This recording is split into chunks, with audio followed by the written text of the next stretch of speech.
जय श्री कृष्णा फ्रेंड्स। कार्तिक का पवित्र माह चल रहा है और अंतिम 5 दिन भी शीघ्र प्रारंभ होने वाले हैं। कार्तिक मास के ये अंतिम 5 दिन बहुत अधिक महत्वपूर्ण है।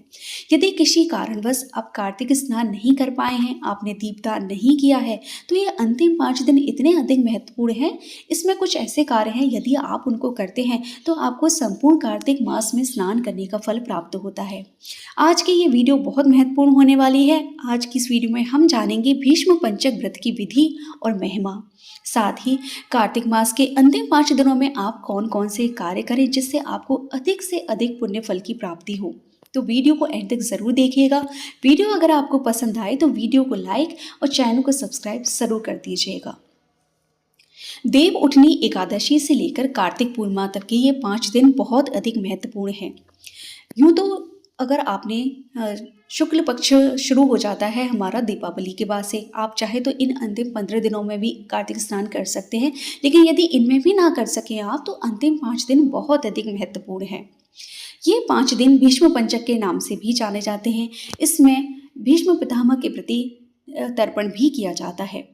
पूरे कार्तिक मास में यदि आपने दीपदान नहीं किया है तो इन अंतिम 5 दिनों में दीपदान जरूर करना चाहिए।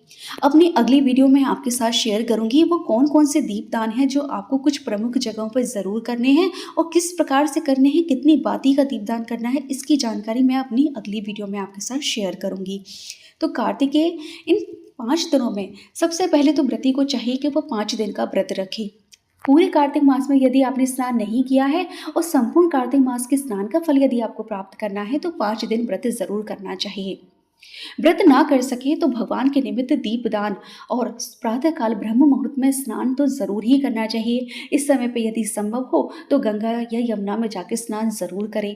किसी पवित्र तीर्थ स्थल में जाकर वहां पर परिक्रमा दान आदि जरूर करके आए। इस समय पर सुबह शाम तुलसी के जड़ में दीपक जरूर जलाएं। और साथ ही क्योंकि पूरे कार्तिक मास में आपने दीपदान नहीं किया है तो इस समय पर तुलसी के समक्ष 31 पत्ती का दीपदान हमें जरूर करना चाहिए।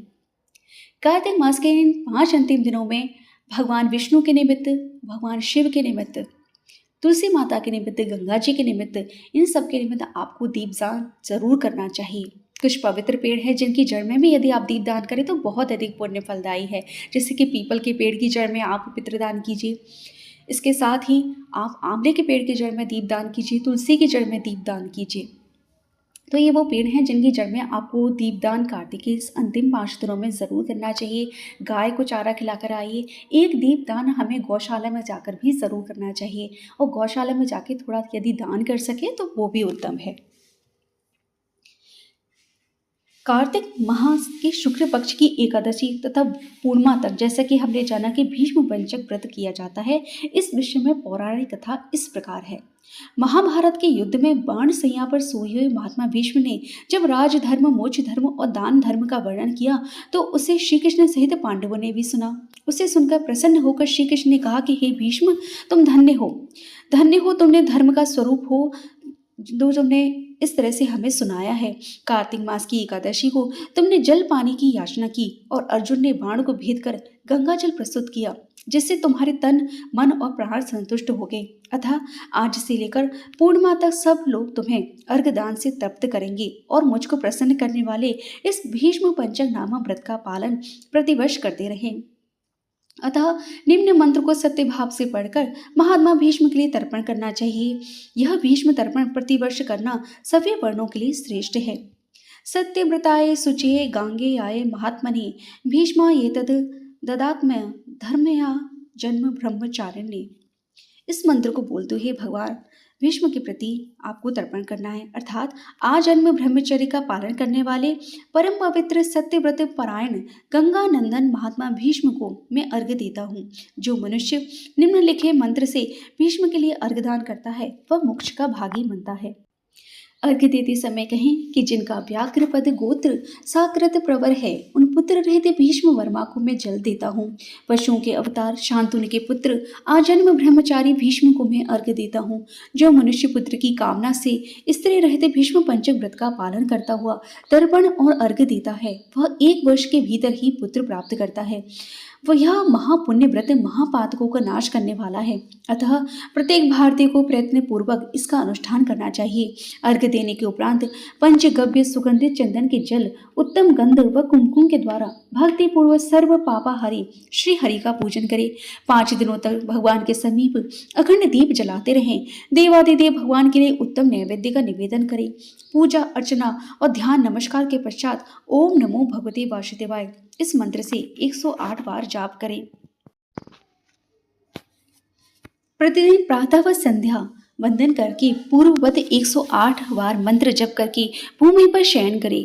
बुद्धिमान पुरुष ब्रह्मचर्य का पालन करते हुए पाप पूर्ण विचार मन में न लाए। शाकाहार करे अथवा मुनियों से प्राप्त अन्न से निर्वाह करते हुए सदा विष्णु पूजन में तत्पर रहे। विधवाओं को मोक्ष सुख की कामना से यह व्रत करना चाहिए। पूर्णमासी आने पर ब्राह्मणों को भोजन कराएं और बछड़े सहित गौ का दान करें। इस प्रकार भली भांति विधि विधान से व्रत को समाप्त करें।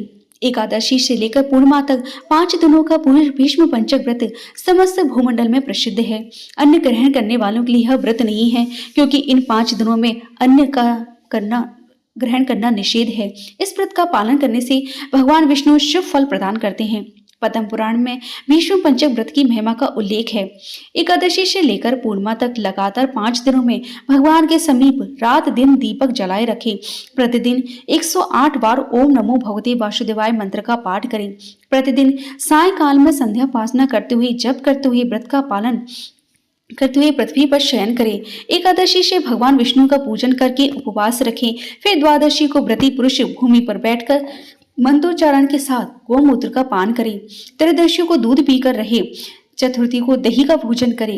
इस प्रकार शरीर से शुद्धि के लिए 4 दिनों तक व्रत करके 5वें दिन स्नान के पश्चात भगवान केशव की पूजा करें और भक्ति भाव से ब्राह्मणों को भोजन कराकर उन्हें दक्षिणा दें। शाकाहार से निर्वाह करते हुए श्री कृष्ण की पूजा में संलग्न रहे। इसके बाद रात्रि में पंचगव्य पान करने के बाद अन्न ग्रहण करें। इस प्रकार करने से मनुष्य शास्त्रोक्त फल का भागी होता है। इस भीष्म पंचक व्रत का अनुष्ठान करने से प्राणी परम पद को प्राप्त होता है। यह आरोग्य और पुत्र प्रदान करने वाला तथा महापातकों का नाश करने वाला व्रत पद्म पुराण में बताया गया है। बोलिए श्री विष्णु भगवान की जय। तो फ्रेंड्स, आपने यहाँ पर जाना कि भीष्म पंचक व्रत आपको किस प्रकार से करना है। 5 दिनों तक हमें व्रत धारण करना होता है और अंतिम कार्तिक पूर्णिमा के दिन ब्राह्मण को भोजन जरूर कराना चाहिए। ब्राह्मण को भोजन कराने के बाद ही स्वयं भोजन ग्रहण करें। इस प्रकार से हमारा पूरा कार्तिक मास का व्रत पूर्ण होता है। जो लोग भी पूरे कार्तिक मास में स्नान कर रहे थे, व्रत कर रहे थे, उनको ये 5 दिन में व्रत करने की आवश्यकता नहीं है। लेकिन जिन्होंने सिर्फ कार्तिक में स्नान किया है और चाहते हैं कि हम 5 दिन का व्रत रखें, तो उनको इस प्रकार से ही व्रत रखना है। प्रतिदिन व्रत रखेंगे। सुबह सुबह जिस प्रकार से कार्तिक मास में पूजा की जाती है, चंद्र चांद और तारों के लिए अर्घ्य दिया जाता है, तुलसी में दीपदान, आंवला पीपल के पेड़ में दीपदान किया जाता है, वो सब करना, वो सारी चीज़ें आपको उसी प्रकार से करनी है जैसे कि कार्तिक स्नान में की जाती है। बस एक चीज़ बढ़ जाती है कि इसमें हम अंतिम 5 दिनों में व्रत रखते हैं। तो व्रत रखिए और पूरे कार्तिक मास में दीपदान नहीं किया है तो इन अंतिम 5 दिनों में दीपदान ज़रूर करना चाहिए। फ्रेंड्स, कार्तिक मास में बहुत अधिक पुण्य फल प्राप्त होता है स्नान करने का, दीपदान और परिक्रमा आदि का। तो इस समय को यूं ही व्यर्थ ना जाने दीजिए। जितना भी आपसे संभव हो सके उतना कार्य हमें ज़रूर करना चाहिए। व्रत रखते समय इस चीज़ का विशेष रूप से ध्यान रखें कि व्रत यदि आप रख रहे हैं तो ब्रह्मचर्य का पालन तो विशेष रूप से आपको करना ही चाहिए। यदि आप कर सकें तभी आप व्रत रखें, धारण करें, अथवा आप व्रत धारण ना करें फिर आप कार्तिक स्नान कर लीजिए और दीपदान ज़रूर कर लीजिए। क्योंकि मेरा ये मानना है कि जितना हम भगवान के लिए इस समय कार्तिक मास में कर सकते हैं, जितना नाम जप हम कर सकते हैं, जो हमारे सामर्थ्य है वो हमें भगवान के लिए ज़रूर करना चाहिए। कार्तिक मास का व्रत धारण करने से भगवान बहुत अधिक प्रसन्न होते हैं। फ्रेंड्स, आज की मेरी ये वीडियो यही समाप्त होती है। अपनी अगली वीडियो में मैं आपके साथ शेयर करूंगी अंतिम 5 दिनों में आप दीपदान कहाँ कहाँ पर करें, कितनी बाती का करें और किस प्रकार से करें। तो वो वीडियोस भी आप ज़रूर देखिएगा, जिससे आपको संपूर्ण कार्तिक मास में दीपदान करने का पुण्य फल प्राप्त होगा। ये दीपदान बहुत अधिक महत्वपूर्ण है। प्रत्येक व्यक्ति को ये दीपदान ज़रूर करना चाहिए। तो फ्रेंड्स, आज की ये वीडियो यदि आपको पसंद आई है तो प्लीज़ इस वीडियो को लाइक करके ज़्यादा से ज़्यादा शेयर ज़रूर कीजिए। चैनल पर यदि आप पहली बार आए हैं तो प्लीज़ इस चैनल को सब्सक्राइब ज़रूर कर दीजिए। बेल आइकन को प्रेस करना मत भूलिएगा फ्रेंड्स, जिससे आने वाली वीडियोस की सभी नोटिफिकेशन आपको टाइम से मिल जाएं। और आज की इस वीडियो को एंड तक देखने के लिए आप सबका बहुत बहुत धन्यवाद। भगवान श्री कृष्ण और श्री राधा रानी की कृपा आप सब पर सदैव बनी रहे। जय श्री कृष्णा फ्रेंड्स।